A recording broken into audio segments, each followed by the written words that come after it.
Le serpent était le plus rusé de tous les animaux des champs que l'Éternel Dieu avait fait. Il dit à la femme, Dieu a-t-il réellement dit, vous ne mangerez pas de tous les arbres du jardin?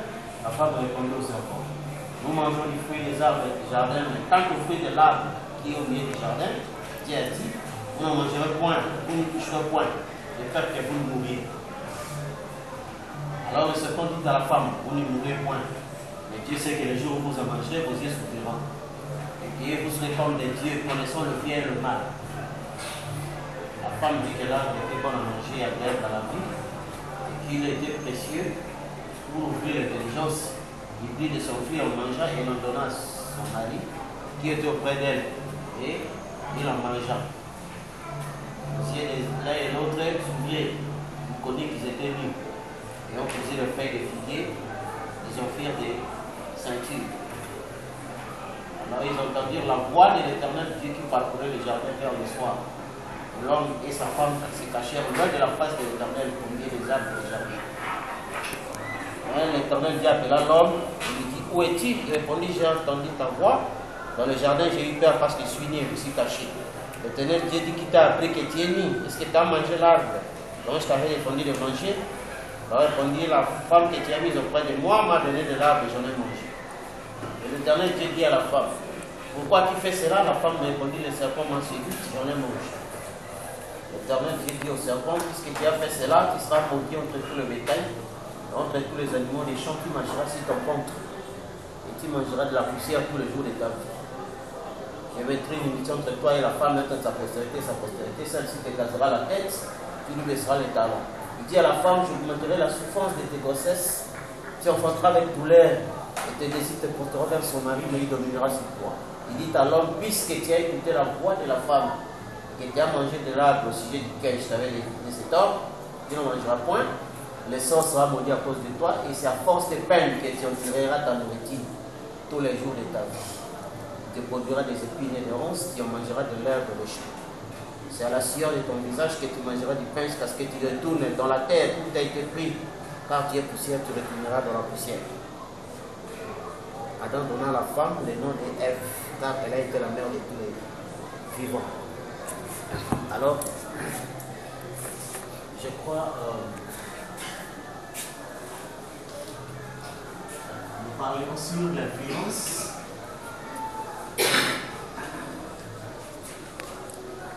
du zodiaque sur les hommes. Alors, on parle ici du mystère de la mort, qui est produit par la guerre, parce que nous avons vu comment dans le mystère du zodiaque, quand il a été dit, le jour où tu mangeras, tu mourras, n'est-ce pas? Alors, nous avons vu que c'est à partir de l'existence de la femme, n'est-ce pas? En Genèse 2 et en Genèse 3, il y a l'apparition du serpent. C'est à l'insi que nous avons vu dans le signe de la balance. Parce que c'était Vénus qui est exprimée par la beauté, la nudité et l'amour. Cette beauté et de l'amour, représentée par une femme nue. Et c'est ainsi que, ici dans cet âge de la Vierge, quoique Adam avait vu la femme, elle était nue, mais Adam n'était pas conscient du mystère de la nudité, n'est-ce pas? Mais le serpent, lui, avait cette chose-là. Il connaissait la valeur de la nudité. C'est ainsi, c'est lui qui enseigna à la femme, n'est-ce pas, cette valeur-là, parce que la femme était innocente. C'est ainsi que nous avons vu avec vous le mystère de la virginité biologique. Ce n'est pas seulement la virginité physique, mais la virginité, c'est le niveau de la pensée. N'est-ce pas? C'est ainsi qu'ici, elle était vraiment vierge, parce que sa pensée était vierge et ne connaissait rien. N'est-ce pas? Pas comme aujourd'hui, vous avez, il y a des femmes physiquement vierges, dont la pensée est déjà détruite. N'est-ce pas? Avec tout ce qui se voit, tout ce qui se dit, ainsi de suite. Et après, nous avons vu que C'est ici, Frère Branham nous parle de la plus grande bataille jamais livrée. Là où l'arbre a été mangé. Et c'était le mystère de la croix, où la femme a été étalée, n'est-ce pas, sous forme de la croix. Et on dit qu'elle est tombée, n'est-ce pas? Et c'est ici qu'il y a eu la mort. Et c'est là maintenant qu'est née la vie du sexe, n'est-ce pas? Parce que multiplier, remplissait la terre au travers la Vierge, comme la naissance devait se faire comme un mari, n'est-ce pas? Par la multiplication, par la parole, où on dit Jésus aurait dû naître ici, n'est-ce pas? Et à ce moment, il n'y aurait pas la mort. Mais ici, quand l'arbre est mangé, conséquence, c'est la mort. Alors, c'est ainsi remarqué que par rapport à cette mort ici, puisqu'il s'agit de l'âge du scorpion, qui est sous l'influence du planète Mars, dieu de la guerre.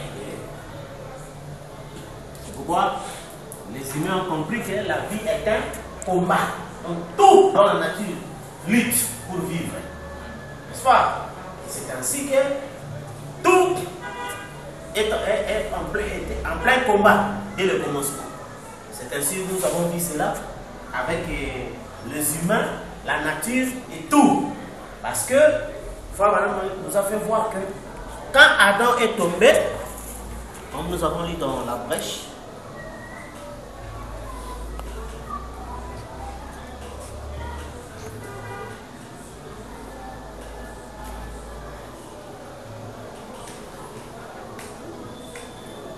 paragraphe 93. Mais en mourant, comme je le disais dans le message du matin pour prêcher, nous avons vendu notre droit d'aînesse. Nous avons traversé l'abîme.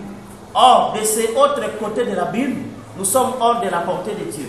Bien sûr, Adam, quand il est tombé dans la mort, il a propagé la mort à toute la création. N'est-ce pas? Donc, la mort que Adam avait provoquée ici a été propagée à toute la création. Parce que nous sommes nés sous ce signe ici de la guerre. N'est-ce pas? Et c'est ainsi que vous allez voir que tout était maintenant en train de lutter. N'est-ce pas? Alors, remarquez maintenant que quand nous parlons de cette lutte-là, dans la nature, vous verrez que ici, la mort a commencé d'abord spirituellement. Parce qu'on dit le jour où tu mourras, tu mangeras, pardon, tu mourras. Et ça a commencé par ici, quand l'homme a mangé, il y a d'abord la mort spirituelle, c'est-à-dire exactement la séparation. N'est-ce pas? La séparation. Et dès qu'il y a séparation, c'est alors qu'elle va suivre la mort physique. N'est-ce pas? La même chose est arrivée aussi pour Jésus-Christ par rapport à la rédemption. N'est-ce pas?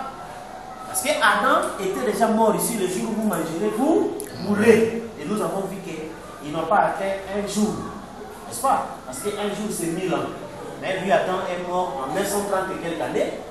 Comme le plus ancien Métusélah, 969 ans. Personne n'a atteint un jour sur le plan physique. Et déjà sur le plan spirituel, c'était la mort, parce que c'était la séparation. Et cette mort-là, donc,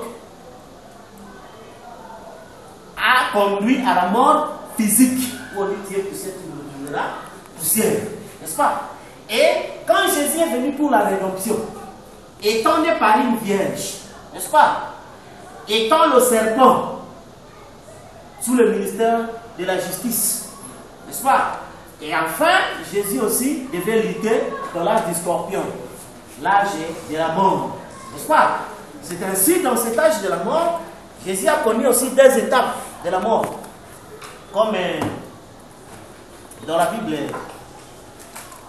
nous lisons dans Philippe.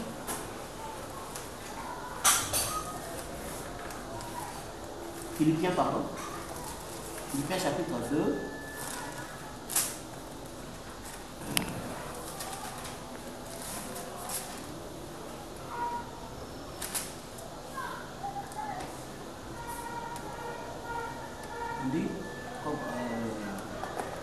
ayant en vous les sentiments qui étaient en Jésus-Christ, lesquels existant en forme de Dieu, n'a point regardé comme une croix arrachée d'être égal avec Dieu, mais c'est dépouillé lui-même, en prenant la forme de serviteur, en devenant semblable aux hommes, ayant paru comme un simple homme. Il s'est humilié lui-même, se rendant obéissant jusqu'à la mort, même à la mort de la croix. N'est-ce pas?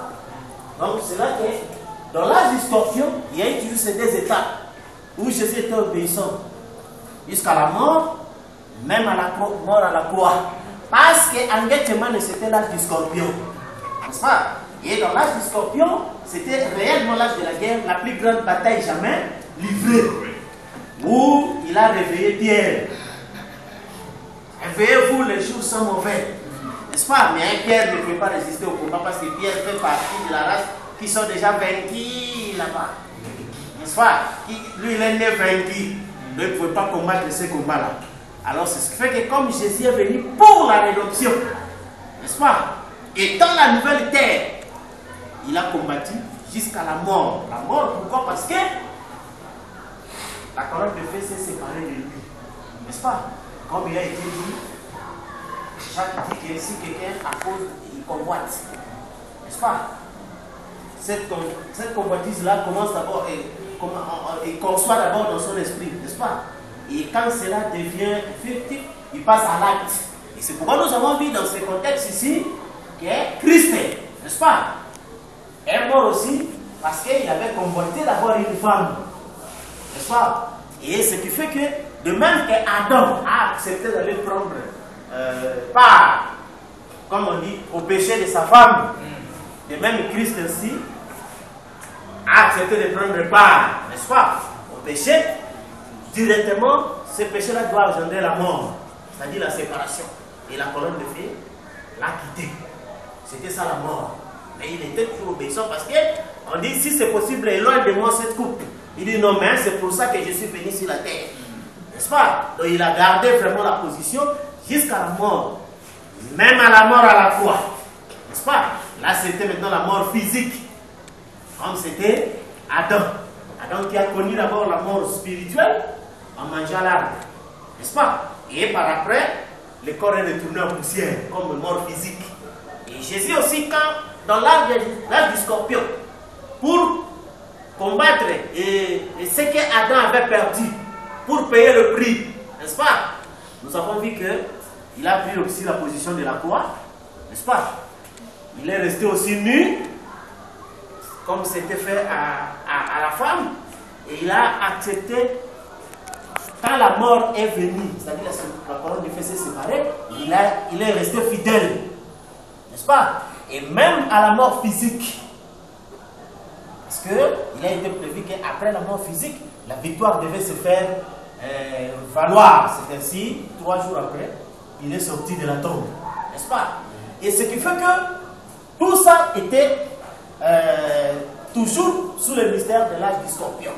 Et remarquez maintenant que par rapport à l'église, quand Jésus a dit, celui qui veut me suivre, qui s'échappe de sa croix et me suive, n'est-ce pas? C'est ainsi que vous comprenez que même les chrétiens, véritables, pas les restes des morts que nous avons aujourd'hui, qui s'appellent chrétiens, mais les véritables chrétiens savaient que la croix de Jésus là n'était pas suffisante. Chacun devait prendre sa croix. Oui. Jésus n'a pas dit seulement que non, prendre ma croix ici, vivre. Qu'il prenne sa croix et vivre. C'est dans ce contexte-là, Paul dira, les souffrances que Christ n'a pas achevées, moi aussi je l'achève dans ma chair pour son église. N'est-ce pas? Et c'est ce qui fait que, ici, vous voyez que l'église, après l'âge de la mort, nous entrons maintenant dans l'âge des Sagittaires, où ils ont été chassés. N'est-ce pas? Pour nous, c'est la Pentecôte. Là, on dit que aller partout au monde. N'est-ce pas? On a chassé les gens.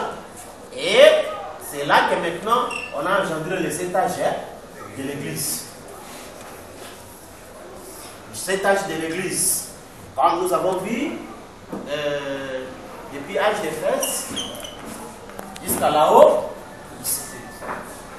Et remarquez que, de même que Christ a vaincu, a a combattu, pardon. N'est-ce pas? Et qu'il a vaincu, il s'est assis à la droite du Père. L'Église aussi devait vaincre pour s'asseoir maintenant dans le trône. C'est ainsi, vous verrez que quand nous arrivons à la Odyssée, il y a d'abord la mort spirituelle qui frappe. N'est-ce pas? Là où Paul a dit que le dernier ennemi qui sera détruit s'appelle la mort. La séparation avec Dieu. Or, cette séparation, c'est quoi? Ce qui est arrivé à l'état de Noé devrait arriver pareillement à l'âge de la Odyssée, au jour du Fils de l'homme. Or, au temps de Noé, qu'est-ce qui était arrivé? Dieu dit, mon esprit ne restera plus dans l'homme. L'homme n'est que chair, ces jours sont de 120 ans. N'est-ce pas? Et c'est ainsi l'âge où l'esprit va quitter la terre. N'est-ce pas? C'est ça la mort. C'est ainsi l'âge de la Odyssée, on appelle ça l'âge d'apostasie. Pourquoi l'apostasie? Paul a dit, il faut que l'apostasie arrive, qu'on aille vu paraître l'homme du péché. N'est-ce pas? L'ennemi qui se lève au-dessus de tout ce qu'on appelle Dieu, jusqu'à se proclamant lui-même Dieu, mais il sera révélé qu'en son temps. N'est-ce pas? Et nous avons lu à maintes reprises où Frère Branham dit que cet être-là n'est pas révélé au temps de Paul, mais il sera révélé qu'en son temps.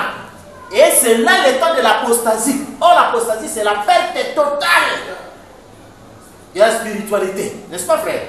Or, remarquez, quand nous sommes arrivés à la Odyssée, nous avons vu le mystère du 20e siècle. N'est-ce pas? Et la Odyssée, c'était le dernier 20e siècle. Où on a acquis 6000 ans sur la terre. N'est-ce pas? Or, si c'est le chiffre de l'homme, c'est pourquoi directement ça a commencé par le parler en langue. Donc, Frère Branham interpréta que cela annonce le désastre, annonça la fin de tout le programme humain.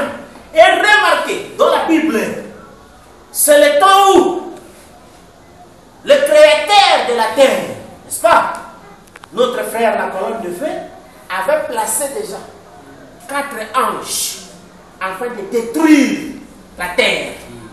N'est-ce pas? Et ils étaient déjà prêts pour détruire la terre. Parce que Dieu n'en avait plus besoin. Il était prêt pour la quitter. Parce que ce qui est au temps de Noé devait arriver pareillement. N'est-ce pas? Et remarquez qu'ici, maintenant dans la Odyssée, quand les quatre anges étaient déjà là prêts, et l'autre dit, ne fais pas ça d'abord, laissez le ministère du scellement des serviteurs. N'est-ce pas? C'est ainsi que nous avons vu que le dernier trêve que la nature a eu, parce que Adam, Frère Branham a dit, quand il est allé dans la mort, il a propagé la mort dans toute la création. Tout ce qui existe dans la création a en lui la mort.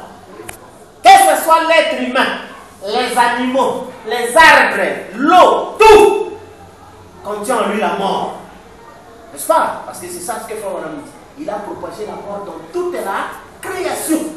C'est ainsi que vous voyez que tout ce qui était créature, pour que ça soit utilisé, on doit verser le sang dessus. Parce que le sang, c'est le détergent. Et on ne met pas les détergents dans un habit neuf. Les détergents nous expliquent que la saleté de l'habit, c'est que l'habit est sale.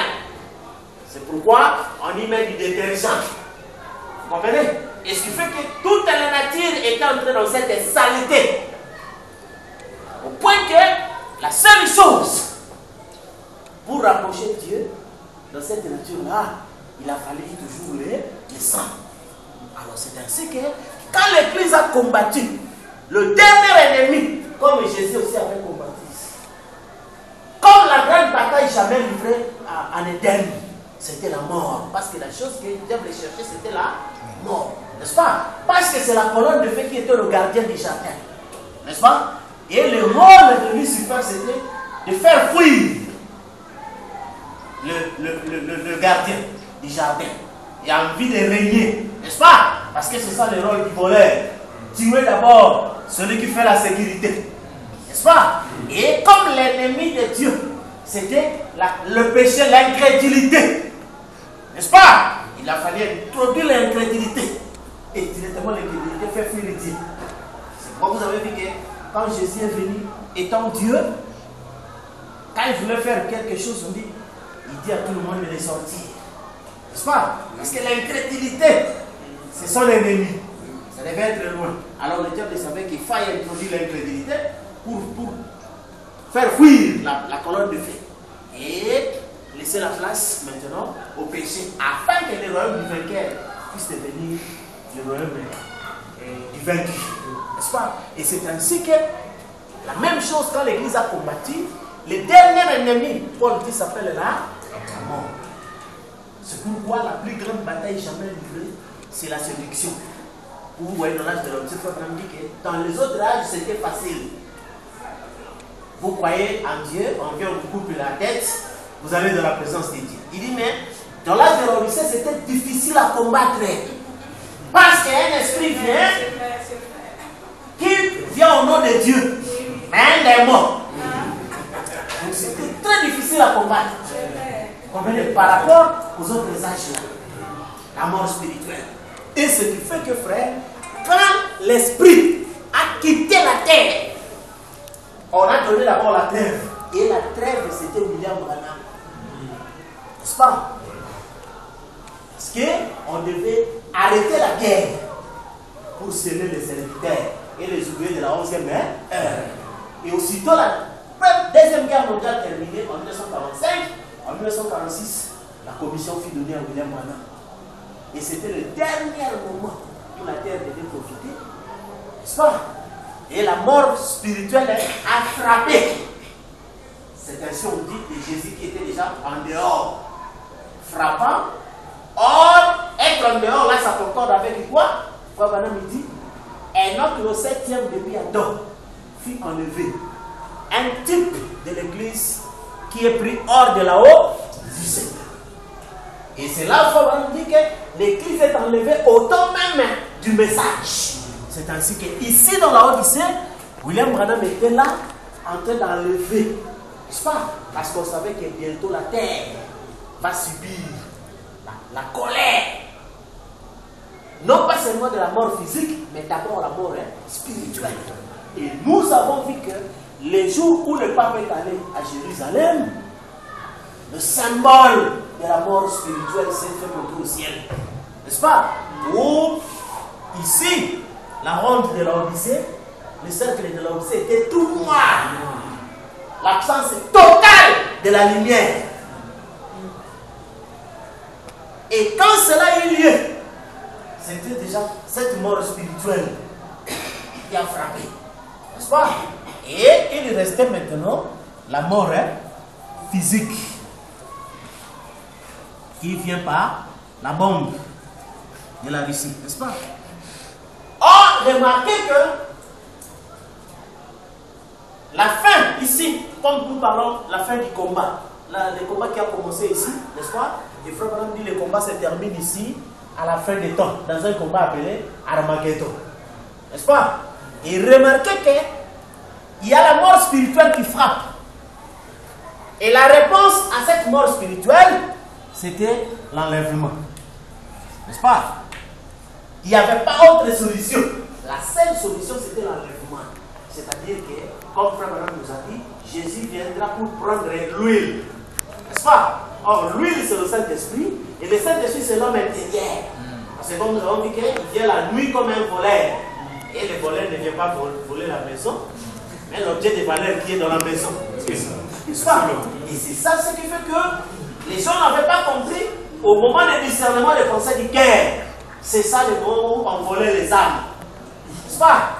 Et les âmes ont été volées à l'insu de tout le monde. Comme Frère Branham a dit que si vous allez dans l'enlèvement, vous ne saurez ni aujourd'hui, ni demain, ni jamais. N'est-ce pas? Et les frères ont dit seulement que vraiment nous croyons le signe du Messie. Ils n'ont pas compris les conséquences de ce signe. Et le signe là avait pour conséquence, cela amène nos âmes à la gloire. Et les frères n'ont pas compris. Parce que c'est en vertu de ceux qui a la compréhension. C'est là ce que Frère Branham dit. L'épouse est d'abord enlevée. Elle reste à révéler comment il a fait, comment cela s'est passé. C'est pourquoi aujourd'hui c'est le jour de la révélation. Ce n'est pas le jour du déroulement. Aujourd'hui on vient juste révéler ce qui s'est passé. Comment il a fait. Vous comprenez? C'est ainsi que le visionnement des pensées du cœur étant le signe messianique qui permet aux élus de savoir que le Messie est sur la terre. C'est lorsque Frère Branham dit que quand l'ennemi vient, c'est la lamentation. Non pas seulement les Juifs qui l'ont rejeté comme Messie, même ceux des nations qui l'ont rejeté comme le Messie de leur temps. Alors, qui était le Messie du temps des nations? Donc, les gens des nations avaient aussi leur Messie. Ils l'ont mis loin. Vous comprenez? Et c'est là que vous voyez les gens dire, comme les gens m'avaient dit, lui cache le trône. Il adore Branham. Oh, le Messie suffit moins. Ça va? Donc celui sur qui l'esprit repose. Et c'est ce qui fait que c'était cela, l'onction qui a travaillé ici. C'était le Messie. Et cette action, c'est ça qui a mené les âmes à la gloire. Et cela se faisait au temps même du message. Vous comprenez? Et les âmes partaient. C'est là le moyen. Et ceux qui ont part à la première résurrection, la seconde mort n'aura point de pouvoir sur eux. Et que maintenant, ce qui était resté, c'est la bombe des Russes. N'est-ce pas? Et cette bombe-là, toute chair ne va pas échapper. Même ceux qui sont morts, leur chair s'est transformée en poussière. Toute cette poussière-là sera détruite. Voilà. Alléluia. Vous comprenez? Tout pour retourner aux atomes et aux molécules. Mais la solution ici, vous vous rappelez quand on a dit douleur de l'enfantement, le sel ici, c'est la venue du créateur. N'est-ce pas? La sel ici, le sel ici, c'est la venue du créateur. Il vient créer quoi? Les nouveaux cieux et la nouvelle terre. Vous comprenez? Et ce qui fait que la nouvelle terre, c'est ce dont Jésus était allé préparer. C'est-à-dire le nouveau corps. Vous comprenez? Et c'est là qu'il fait échapper la bombe des Russes. Ou pour faire échapper la mort spirituelle. Vous comprenez? Parce que quand les gens sont venus vers Jean-Baptiste leur a dit, qui vous a appris à fuir la colère à venir? N'est-ce pas? Parce qu'on savait que les gens qui sont venus vers Jean-Baptiste vont finir par aller vers Jésus. Et c'est de là qu'ils vont être enseignés sur la destruction des Romains. N'est-ce pas? C'est pourquoi quand il a vu les pharisiens venir vers lui, il n'a pas compris que mes seigneurs sont incrédules. Mais qui leur a montré le chemin pour lui fuir la colère? Qui vous a appris à fuir la colère à venir? Produisez le fruit de repentance. Ainsi de suite. Et il les a grondés parce que ce n'était pas le chemin prévu pour eux. Mais comme Pharaon, n'est-ce pas? Pharaon a vu seulement un chemin où les Israélites passaient. Il y a d'autres qui ne sont pas passés. Mais ce n'est pas un chemin prévu. Et le sort de Pharaon, c'était le désastre. N'est-ce pas? C'est pourquoi même Pharaon disait aux gens que tu ne le sais pas, il dit, si tu n'es pas appelé pour parler de ces choses, n'essaye pas de parler. N'est-ce pas? C'est pourquoi nous avons eu des gens qui ont voulu imiter. Frère, nous croyons la seconde venue de Jésus. C'est bienvenu. Mais ce n'est pas le chemin prévu pour eux. C'est quand on va leur montrer maintenant pourquoi il est venu. Qu'est-ce qu'il est venu faire? Qui est-il? Quelle est sa forme? Il est où? Là, ça devient problématique. Dans le temps, nous avons eu des gens qui ont péché. Nous sommes au 8e jour. Les gens ont crié. Mais ils ont retiré le message de la circulation. Parce qu'ils ont vu les conséquences. Mais messieurs, quand vous croyez le 8e jour, c'est-à-dire le millénium est passé. On oublie. Or là, on dit, un problème antérieur reste toujours un problème. Résoudre les problèmes. Et c'est ça ce qui fait que, ici, la mort qui a frappé, c'était vraiment la dernière des choses où vous voyez que Dieu se retire de la nature.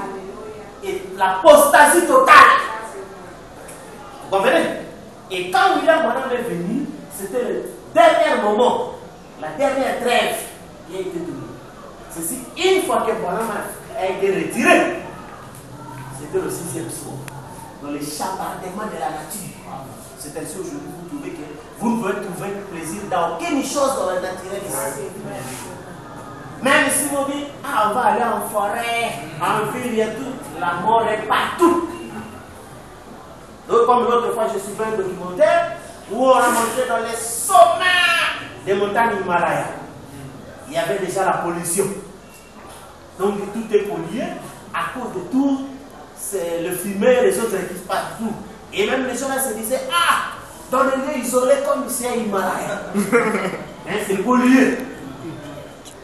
Que ce soit l'eau partout, parce que quand vous voyez le mystère d'Apocalypse 7, ça dit que les anges avaient pour mission de détruire tout. Alléluia. Nous avons lu dans la révélation de Jésus-Christ, les arbres meurent, n'est-ce pas? La nature meurt, nous-mêmes nous mourrons, tout meurt. Vous comprenez? C'est-à-dire que la mort que Adam avait propagée, c'était comme une semence, parce que Genèse c'est le chapitre 1, semence. Et dans l'Apocalypse, c'est la moisson. Donc la mort devient mûre. N'est-ce pas? C'est comme nous voyons, quand une nourriture est là, et que vous gardez mal la nourriture, la pourriture est déjà à l'intérieur. Mais plus le temps avance, plus la pourriture se manifeste. Plus la pourriture se manifeste. N'est-ce pas? Et c'est ça ce que la nature, depuis la Genèse, la pourriture était déjà dans toute la nature. Parce que Paul dit qu'Adam a proposé la mort dans toute la création. Vous comprenez? Mais plus le temps avance, la mort devenait de plus en plus effective. De plus en plus effectif. Et c'est ainsi que quand nous sommes arrivés, où c'est? Branham dit nous sommes au 22e chapitre d'Apocalypse. N'est-ce pas, frère? C'est que nous sommes dans la moisson, dans la maturité de la pourriture. Vous comprenez? C'est ainsi que vous comprenez que ici, c'est l'âge où les systèmes sont arrivés à maturité. On appelle ça moisson. N'est-ce pas? Les choses qui étaient cachées sont mises à découvert. Et on voit maintenant la maturité de la pourriture dans l'être humain. N'est-ce pas? Et dans tout ce qui est dans la nature. C'est ainsi aujourd'hui, vous voyez que quand les hommes meurent, notre cause principale, la nourriture. L'autre cause, la femme. L'autre cause, le ceci. Donc, ne sait plus. Or, l'arbre même qui a été donné à l'homme pour se consoler, cet arbre-là est devenu aujourd'hui même la source de la grande tribulation. N'est-ce pas? Parce que le fléau, notre frère Madame cita, que les hommes vont pourrir étant vivants dans leur chair. N'est-ce pas? En fait, ce fléau-là, c'est le sida. Il ressort de l'arbre qui a été donné aux humains comme consolation. N'est-ce pas? Mais c'est devenu un arbre que les humains ont plus peur. N'est-ce pas? Il faut l'examiner d'abord. N'est-ce pas? Et c'est ce qui fait que vous voyez les gens vivent dans le stress. N'est-ce pas? Parce qu'il n'y a pas ceci. Or, quand vous voyez l'arbre d'aujourd'hui, c'est un arbre bien entretenu par rapport aux arbres sauvages dans le passé. Quand on montre les femmes dans le passé, elles n'étaient pas jolies, elles étaient comme ça, n'est-ce pas? Mais elles étaient réellement les arbres à consolation. Mais vous trouvez aujourd'hui, il y a des arbres bien embellis, bien faits. Mais même les humains,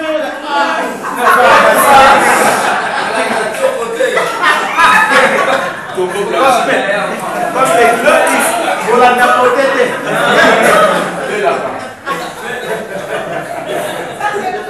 Donc, c'est ça l'arbre, la mort.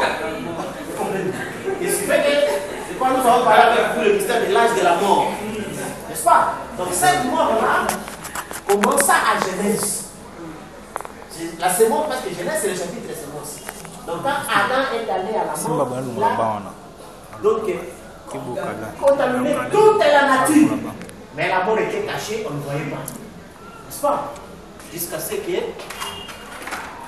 ici, à la fin, c'est là que la mort vraiment est venue et rendue maintenant effective. Vous comprenez, frère? Et c'est ainsi remarqué que les jours où vous mangerez, vous mourrez. Par la scière des enfants qui mangera. Et l'homme est entré dans la guerre. Et au frère, on dit, la guerre commença ici, la guerre se terminera. C'est ainsi que vous avez vu que nous avons eu, même du côté spirituel, d'abord la loi, n'est-ce pas? Où l'homme devait lutter dans sa chair. Et Paul va parler de ce que, ici, Dieu avait donné un repos physique. Le repos, c'était quoi? Toute la semaine, vous luttez, et puis le sabbat, vous prenez un peu de repos, sans faire quoi que ce soit, et ainsi de suite. Mais on a fait voir que ce n'était pas le repos, qui était le baptême du Saint-Esprit. N'est-ce pas?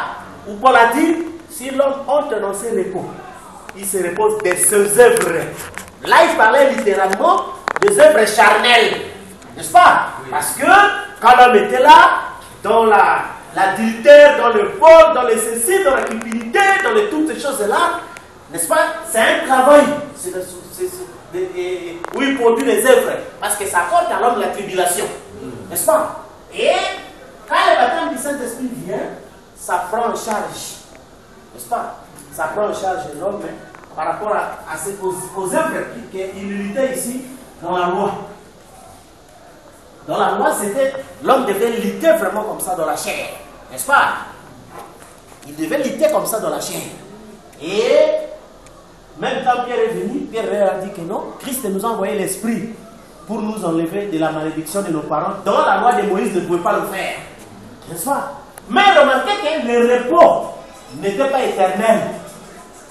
Dieu va toujours continuer à travailler avec l'homme, mais ça devient maintenant le travail de l'esprit.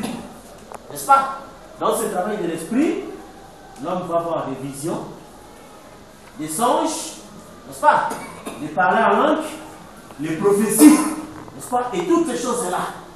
Et c'est ainsi que l'homme devait travailler jusqu'à ce qu'il puisse arriver à la fin de son travail.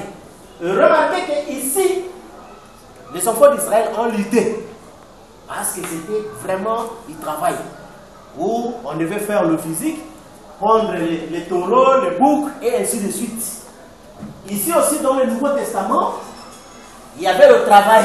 Parce que Paul voyait que comme c'était la guerre, il faut prendre l'armure de la foi, le zèle de l'évangile, et toutes ces choses-là, le bouclier, ainsi de suite, tout.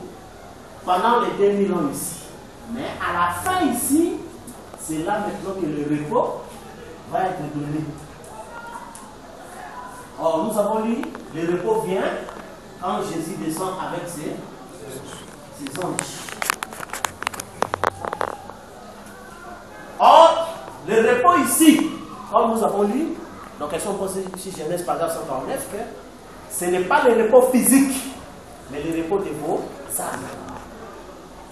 Et c'est ce qui fait que, quand maintenant les nuées viennent, le repos dont nous entrons ici, c'est ça maintenant qui met fin à toutes les guerres. N'est-ce pas? Ça met fin à toutes les guerres. Au point que, comme on dit, le jour de l'homme est terminé. Et c'est maintenant le jour du Seigneur. Or, le Seigneur, c'est l'Esprit. Et le repos, nous entrons dans ce repos-là éternel. Alors, la guerre se termine ici, avec l'être vivant à la face de l'être. N'est-ce pas? Et c'est là que les guerres se terminent. Mais remarquez, il a été dit que point de paix pour les méchants, dit mon Dieu. Parce que le repos est seulement pour les justes. Or, les justes, ce sont donc des éternels. Celles qui ont droit au repos. Et c'est ainsi remarqué que le travail qui se faisait ici, le dernier travail, parce que c'est pourquoi on appelle ça, le Nouveau Testament a été appelé le dernier jour. N'est-ce pas? Et nous savons comment le travail a eu lieu de la 3e heure, 6e, 9e à 11e heure. Nous savons comment les guerres ont eu lieu avec les 4 êtres vivants. Et c'est là que toutes ces batailles ont eu lieu. Mais il a été promis que lorsque Jésus apparaîtra du ciel avec ses anges, c'est le temps de nous donner du repos. Parce que ici, ils avaient eu le repos. C'était le sabbat. Ici, on leur a donné un repos. C'était le baptême du Saint-Esprit. Mais ce n'était pas un repos éternel, c'était tout temporaire. N'est-ce pas? Comme une fois, dernièrement, je parlais avec quelqu'un. Et puis il m'a fustigé sur Internet. Les choses que vous prêchez, ce n'est pas, ça concorde pas avec la foi apostolique. J'ai dit, oui frère, tu as raison. Il dit, c'est différent de la foi apostolique. J'ai dit, tu as raison. Vraiment, moi je suis différent de la foi apostolique. Alléluia. Il dit, comment je dis non? Voici quelques-unes des différences. J'ai dit, les apôtres avaient le partiel. Moi j'ai le parfait. Alléluia. Les apôtres attendaient la venue de Jésus. Moi je vis dans la venue de Jésus. Donc, je ne peux pas avoir la même foi qu'eux. C'est vrai. Parce que ici c'est autre chose. Et même il disait que nous connaissons en partie. Moi je ne connais pas en partie tout.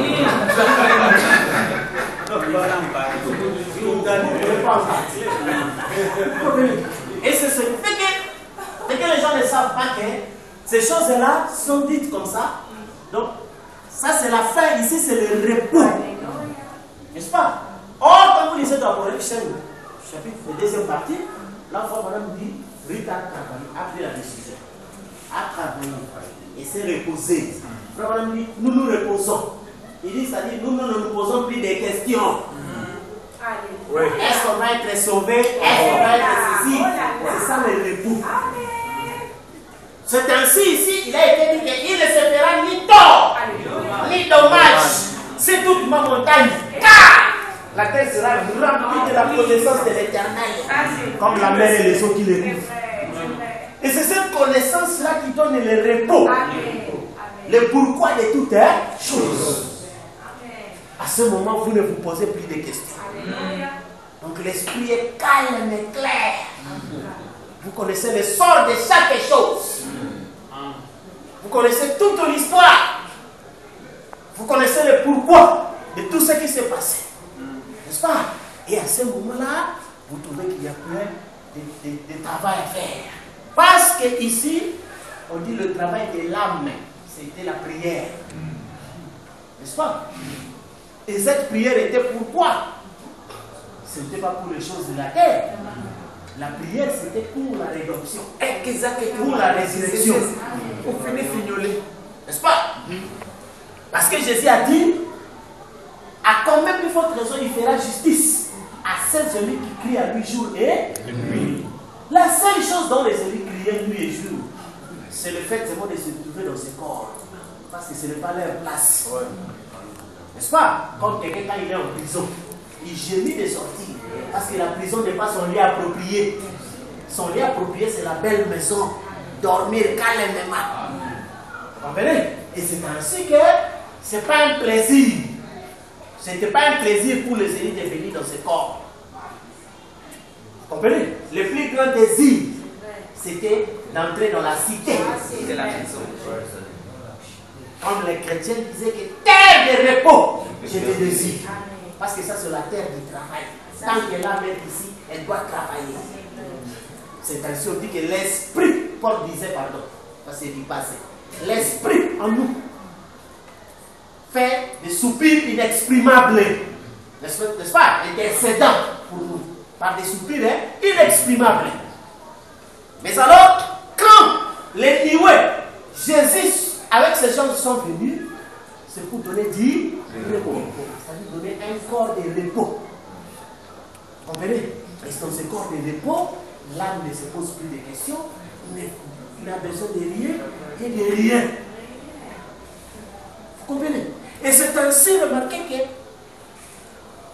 depuis le combat de l'âge du scorpion, cette influence-là sur les humains, c'est le combat. N'est-ce pas?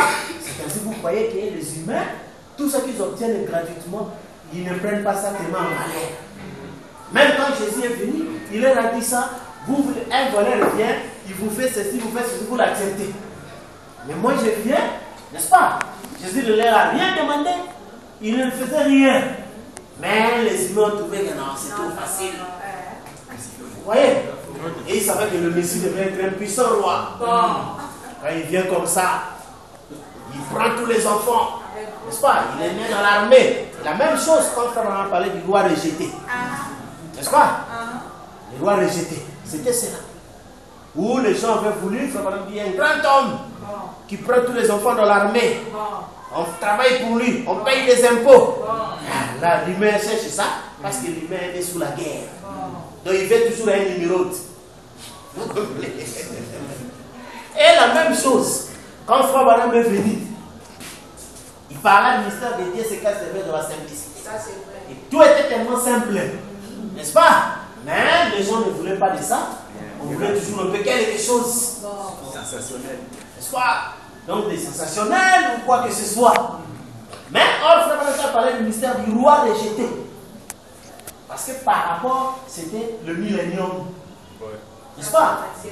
Si j'avais un mot à dire dès la fondation du monde, de choisir quel moment être sur la terre, il choisirait son moment à lui, parce que c'était l'âge d'or. N'est-ce pas? Et le roi était sur la terre. C'était la dernière chance pour les humains. Mais ils ont rejeté le roi. N'est-ce pas? Ils ont choisi l'ONU. Vous comprenez? Parce que les humains, ils aiment une numéro. C'est ce numéro qui est attaché à eux. Vous comprenez, frère? Et remarquez quand les numéros sont venus aujourd'hui. N'est-ce pas, frère? Vous dites, vous lisez aux gens que quand Jésus viendra, nous n'avons plus besoin de messagers. Mais les gens, non, frère. Moi, mon pasteur. Comme moi et Bron John, nous brûlons des gens sur l'internet où quelqu'un a posté. Ah, Frère Madame dit, vous devez être à 100% avec votre pasteur. Et les gens défendent toutes ces choses-là. On essaie de les faire voir, c'est vrai, vous êtes à 100% avec ces bergers, jusqu'à ce que les patrons viennent. Si le patron des troupeaux vient, les bergers doivent s'écarter. Pour le seul patron, c'est ça la méditation du cowboy. Mais vous voyez que les gens n'aiment pas comme ça. Il fait ce mot frère. Ah! On n'a même pas chanté. On n'a rien fait. Il n'a pas souffert. Ça ne tient pas. Simplement parce que c'est la nature humaine. Il est né sous le signe des scorpions. Il aime la souffrance. Il aime sentir lutter. Or, ici, nous avons vu que la vie humaine est un combat. Mais la vie éternelle n'est pas un combat. C'est pourquoi depuis toujours, même les pentecôtistes aimaient cette écriture, mais n'en connaissaient pas la situation. La vie éternelle est un don gratuit. N'est-ce pas? Un don gratuit. C'est sans prix, sans argent. C'est là que il faut madame dira que vous dites mon héritage, c'est Jésus qui me l'a donné. Non, pardon. Jésus ne vous a pas donné d'héritage. Il dit, j'avais toujours cet héritage, mais il a transmis. N'est-ce pas? Quand même, mon argent était quelque part, on vous donne cet argent, il dit, ah, prends l'argent pour moi. Et vous venez me remettre. Je te remercie certainement, mais ce n'est pas toi qui m'as donné cet argent. Vous voyez? C'est pour moi.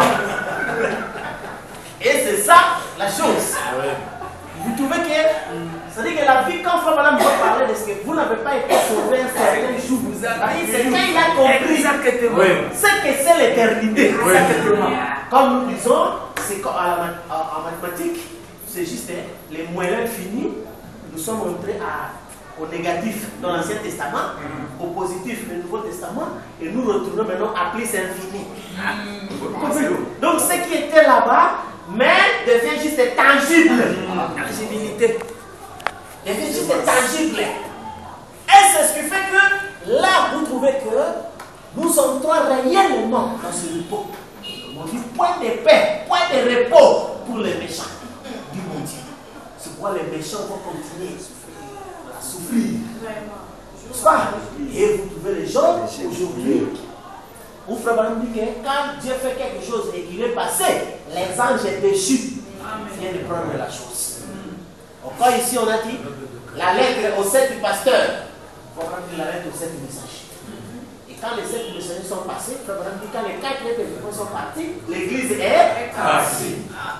Et c'est là que vous voyez les anges déchus sont venus aujourd'hui pour se faire des pasteurs et se faire des églises. Nostalgie. Et c'est là maintenant, c'est devenu un objet de souffrance. On vous raconte les gens, ils disent qu'on commence à fuir l'église parce qu'il y a des cotisations. C'est la fin. Il n'y a pas moyen. Là, c'est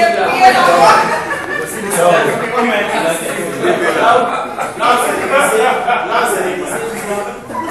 Je regardais notre île de l'océan, là, il dit j'aurais voulu aller compris pour ma fille, pour que son intelligence augmente. Comme je n'ai pas l'argent, je ne sais pas comment je vais faire.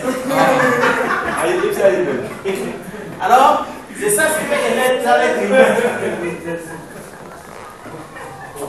C'est ça l'être humain. Parce qu'il est habitué à la guerre.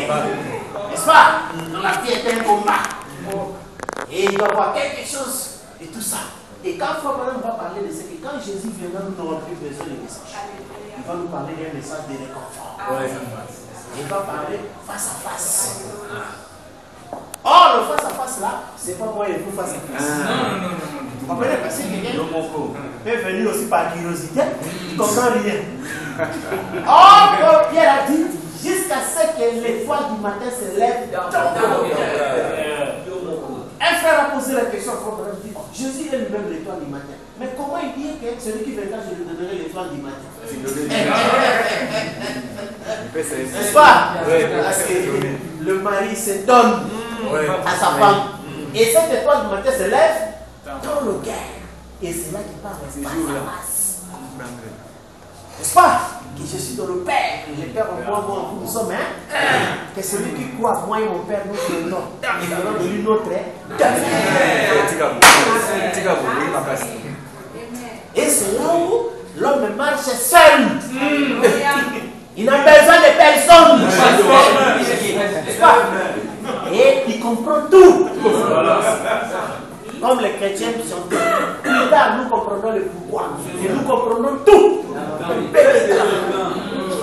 Mais ils chantent ça sans savoir la révélation, sans connaître le pourquoi.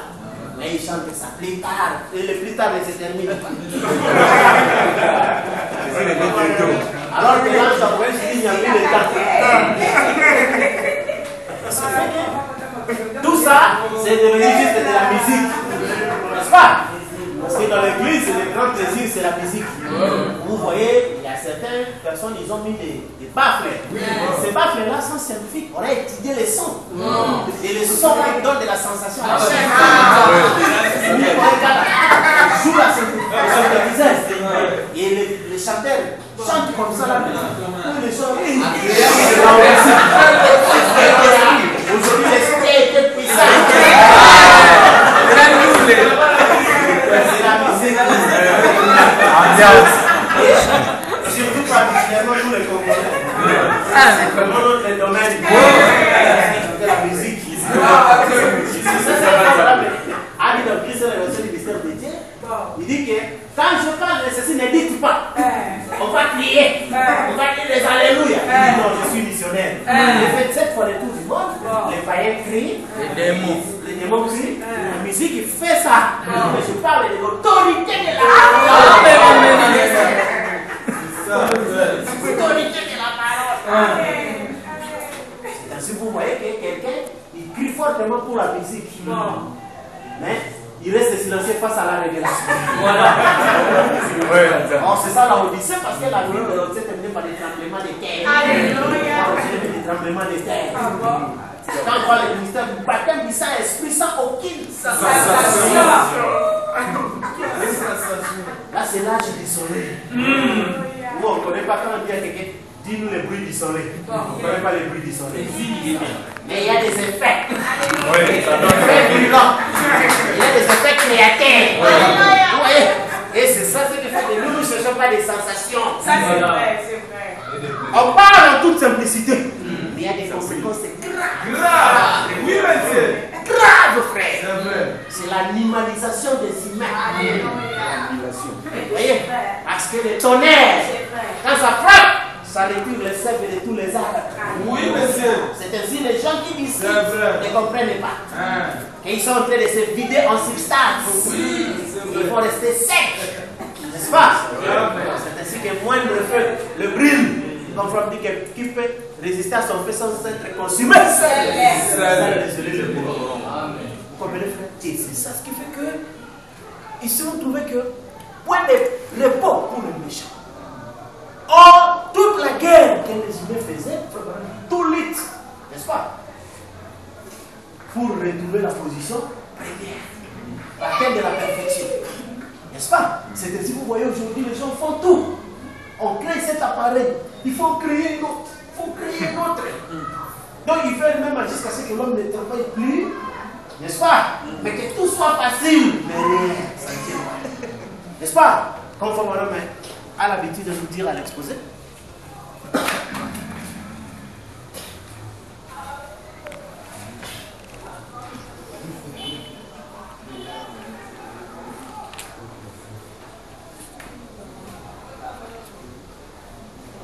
Page 337 jusqu'à 339, vous pouvez lire aussi. Dieu dit que cette église de l'Odyssée est malheureuse. Ce mot vient du mot grec qui veut dire subir et épreuve. Cela n'a rien à voir avec les épreuves qui atteignent un vrai chrétien, car Dieu dit d'un chrétien dans l'épreuve, il est béni. Et son attitude est joyeuse. Alors que cette description ici parle de malheureux et misérables. Comme c'est étrange. Dans cet âge où on ne manque de rien, dans cet âge de progrès, dans cet âge d'abondance, comment peut-il y avoir des épreuves? Eh bien, effectivement, c'est étrange. Mais dans cet âge d'abondance, où de grandes possibilités s'offrent à nous ou à chacun, à tellement de choses, où il y a encore tellement d'autres choses à voir, avec toutes les inventions destinées à faire notre travail, et toutes les choses qui sont là pour nous procurer du plaisir, tout à coup, nous voyons les maladies mentales prendre une telle extension que la nation tout entière finit par s'en alarmer. Alors que tout le monde devrait être heureux, qu'il n'y a apparemment aucune raison d'être malheureux. On voit des millions de gens prendre des calmants le soir et des excitants le matin, courir chez le médecin, entrer dans les hôpitaux psychiatriques ou essayer de se noyer dans l'alcool. Le frayeur dont ils ignorent la raison. Oui, cet âge se vante de ces immenses réserves de biens de ce monde, mais les gens sont moins heureux que jamais. Cet âge se vante de fruits de sa haute spiritualité, mais les gens sont moins sûrs d'eux que jamais. N'est-ce pas? Donc les gens sont moins sûrs d'eux. C'est ainsi que vous voyez quand vous parlez aux gens, l'enlèvement des yeux, c'est la peur. Parce que les gens ont peur de la mort. Ils n'ont pas la certitude de ce qui va leur arriver après leur mort. C'est ainsi que vous voyez, les gens ont peur. Cet âge se vante d'avoir des valeurs morales meilleures que celles du passé. Et pourtant, il est plus corrompu que tous les autres âges depuis le déluge. Il parle de la connaissance et de sa science. Mais il livre une bataille perdue d'avance dans tous les domaines. Dans tous les domaines. Bataille perdue d'avance. Parce que la pensée, l'âme et l'esprit humain ne peuvent pas absorber, assimiler tous les changements survenus sur la terre. En une génération, nous sommes passés de l'âge des voitures à cheval à l'âge de l'espace. Nous sommes fiers de cela. Nous nous en vantons. Pourtant, au plus profond des hommes, il y a un grand vide obscur, d'où sortent les cris de leur tourment, sans raison apparente. Leur cœur défaille de frayeur.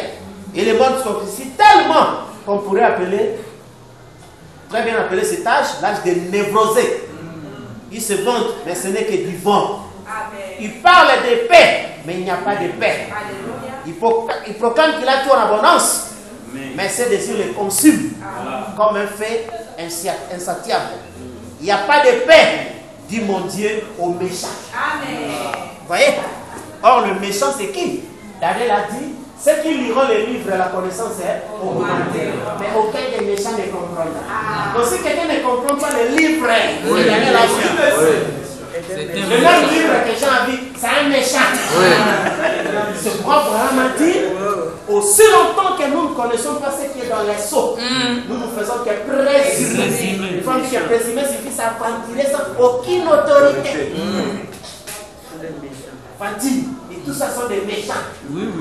Et ils ne comprennent pas ce qui est dans le livre que Daniel avait vu, le même que Jean a vu. N'est-ce pas? Aucun des méchants ne comprendra. Hein? Les justes brilleront comme des étoiles.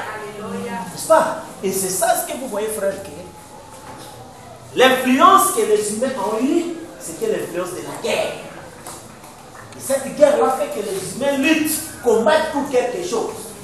Or, tout ce qui existe dans la nature, tout a été fait pour lui et par lui. Et toute chose devait expliquer un seul mystère du 7e sceau.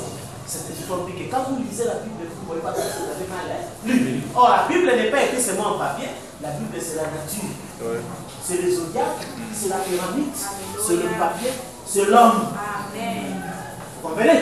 Et quand tout ce qui est dans la nature, vous ne voyez pas Christ, vous avez mal vu. Et quand tout ce que l'homme peut expliquer,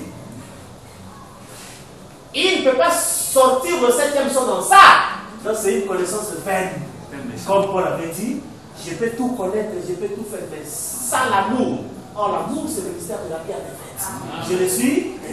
C'est pourquoi vous voyez que quelqu'un peut parler ici, il cite les citations, il cite là-bas, mais nous l'attendons à la fin du discours. N'est-ce pas? On attend à la fin du discours. Dans l'amour. Est-ce que tu as l'amour? On dit que l'amour devait consiste à avoir une famille de fils semblables à lui. Oui. Et l'ensemble de ce livre, c'est ça le livre de vie. Et si votre nom est dans le livre, donc vous voyez la compréhension. Et cet ensemble-là. Oui, frère. Alors c'est ainsi remarqué que tout ce que les humains font ici, c'est une bataille perdue d'avance. Parce que l'autre victoire, c'est quoi? Quand la victoire est accomplie, mais qui se dit qu'il vient à la rencontre pour vous donner le pain et le vin. Donc le pain et le vin, c'est ça la blessing des victoires. La communion. N'est-ce pas? Et c'est pourquoi quand vous avez, vous qui avez la communion, vous avez la victoire. Vous avez réussi la vie. Amen. Vous comprenez? Donc ce qui fait ici les humains, il a réussi la vie. Personne n'a réussi, tous ont échoué. Parce que pour lui, c'est une bataille perdue d'avance.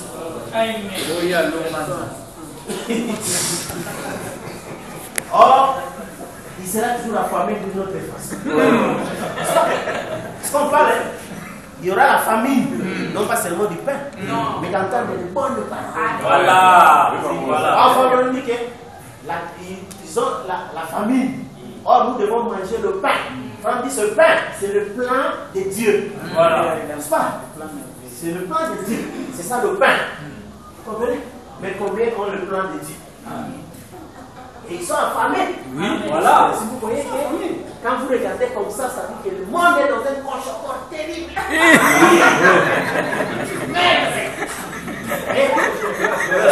Ils sont affamés. C'est ainsi que vous comprenez, frère. Nous ne pouvons pas être complexés par quoi que ce soit. Un pauvre humain vient et puis montre que non, il a construit ceci, cela. Pour le fait, il a construit pour la Russie. Pour la Russie. On a fait ceci là pour l'honneur de mon nom. Quand Frère Abraham dit que le 3e testament ne peut même pas être écrit parce qu'il n'y aura pas assez de gens pour les lire. C'est ça le mystère de cette poule-là qui a fait le projet d'améliorer le blé. Mais la poule intelligence lui a dit que mon frère, le projet là ne sert à rien parce qu'on est devenu moins cher dans peu de temps. On va partir. Donc, les progrès là, les améliorations là, ne disent pas grand-chose. Vous comprenez? C'est ainsi que vous voyez que nous, comme toujours, nous restons dans l'essentiel. Nous restons dans l'essentiel parce que notre objectif n'est pas la terre. Parce que la Bible même parlait de cela, il dit que non, En faisant ceci, il montre qu'il cherche une cité. Nous avons eu des gens comme Abraham, à qui on avait donné des grands domaines, des grands ceci, mais il cherchait la cité. Il dit que s'il ne cherchait pas ça, il serait resté là où on avait donné. C'est pourquoi vous voyez que quand quelqu'un est satisfait par des choses qu'il a sur la terre, où vous trouvez les gens, il est allé prier Dieu et il est satisfait. Parce que j'ai construit des maisons, mes enfants ont fini les écoles, et ceci. Dieu m'a comblé. On va parler de la soif. Il dit c'est Christ qui est notre morceau. La partie satisfaisante pour faire de vous un billet complet. C'est ça. C'est ça, vous voyez. Et c'est ça, et ceux qui ont fait soif de la justice, ils seront rassasiés. La pleine victoire. Vous comprenez? Et rassasiés. C'est-à-dire qu'il faut dire que quand Joseph viendra, chacun s'assoira sur son propre fil. Il y aura de la nourriture partout. Partout il y aura de cette nourriture. Et c'est ainsi que vous voyez, frère, que dans ces mystères-là, donc nous, on a déjà réussi nos vies. Nous avons réussi la vie. Nous avons atteint le but. Voilà. Vous comprenez? Donc c'est dire que ici, la terre, que ça arrive, c'est ce que ça arrive. Vous êtes fous. Parce qu'on a réussi la vie. On a atteint le but. Voilà. Parce que imagine-toi quand on déclare, Paul attendait cette cité. Les anciens attendaient cette cité. Voilà. Ils désiraient ardemment ce jour. Ardemment ce jour. Quand ils cherchaient une cité, et cette cité au-dessus de nous, c'est ce soir. Plus privilégié que tous ces gens-là. Ça, c'est vrai, c'est vrai. C'est ainsi que vous allez nous parler de Moïse, de Jésus, des apôtres. Même le Branham, quand il a commencé là, ce qui se passe aujourd'hui n'a jamais été atteint. Voilà. C'est pourquoi quand les nuées sont venues, Frère Branham a dit que la Bible est devenue une nouvelle Bible. N'est-ce pas? Mais lui n'a pas, comme il est humain, il n'a pas beaucoup vécu ce temps-là. Mais il savait que il disait, s'il y a une génération après vous, elle nous dépassera au connaissance. Voilà. Voilà. Qu'est-ce que le Saint-Esprit, par exemple, c'est temps. Quand il y a une génération après nous, elle nous dépassera en connaissance. Vous comprenez?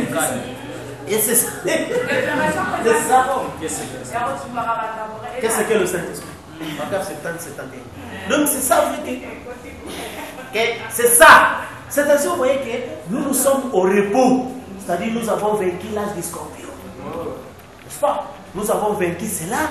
Et nous sommes entrés dans cette vie qui n'a pas de combat.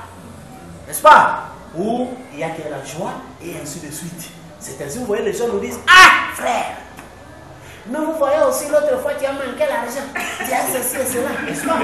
Il n'a même pas de maison. Ne sachant pas que ce corps, ce n'est pas nous. Voilà. Ce corps appartient à des individus. N'est-ce pas? Qui ont fait le serpent, ils ont produit. Et nous, nous sommes venus comme ça, seulement bon, descendant à l'éternité. Dit bon, j'ai choisi ça comme au pareil. Vous comprenez? J'ai choisi ça comme un support. C'est pas un privilège. Vous voyez? Et c'est ce qui fait que quand Frère ouvrait les seaux, il répétait, il dit que non, ne mettez pas l'humain dans ça.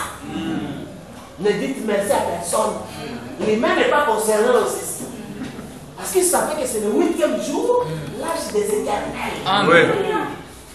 Les éternels qui étaient cachés. Et l'heure était venue pour leur la nuit. Car ceux qui sont dans le livre sont lui. Ce sont les élus, les croyants, les paroles du livre. Et les paroles étaient cachées. Et les paroles sont ouvertes. Vous comprenez? Et c'est ça, les repos. Et c'est ainsi que vous comprenez que l'influence là des zodiacs humains n'est pas sur nous, parce que nous ne faisons pas la guerre. Soit, nous c'est le repos éternel.